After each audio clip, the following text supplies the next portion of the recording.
মাহমুদ ইফতেখার হোসেন বলেছেন, আমার 3 বছরের জন্য ব্যাংকে ডিপিএস করা আছে, সেখানে আমি মাসে মাসে টাকা দেই, এই টাকার জাকাত কীভাবে দেবো? 1 বছরের হিসাব করে জাকাত দেবো নাকি 3 বছর পূর্তি হলে লাভসহ সম্পূর্ণ টাকার হিসাব করে জাকাত দেবো? উল্লেখ্য ডিপিএসের 1 বছরের টাকার হিসাব করলেও নেশাব পরিমাণ টাকা হয়ে যায়, প্রতি বছর বছর দিতে হবে। ডিপিএসের টাকাটা এটা আমাদের আওতাভুক্ত, যখন ইচ্ছে এটাকে ভাঙাতে পারি, যদিও ম্যাচিওর হওয়ার আগে ভাঙালে হয়তো প্রফিটটা তারা সেই রেটে দেয় না নানা কারণে, কিন্তু ডিপিএসটা আমাদের ওনারশিপে থাকা জাকাতযোগ্য একটা অ্যামাউন্ট।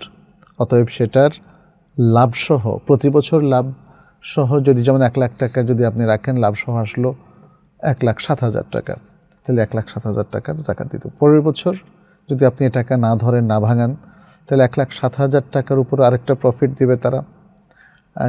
সে তখন হয়তো পরের বছর আসবে, সেটা হয়ে যাবে 1 লাখ হয়তো 9,000 বা 10,000।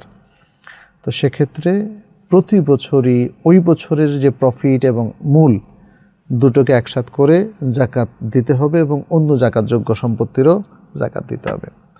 খ, আপনি আরেকটি প্রশ্ন করেছেন, আর যদি 3 বছর পূর্তি হলে লাভসহ সম্পূর্ণ টাকার হিসাব করে জাকাত দেই, তাহলে কি 1 বছরের জাকাত হিসাব করব না গত 3 বছরের? আপনি যদি একসাথে প্রথম বছর দ্বিতীয় বছর জাকাত না দিয়ে 3 বছরের হিসাব করলেন, তাহলে 3 বছরের আলাদা আলাদা জাকাত হিসাব করবেন।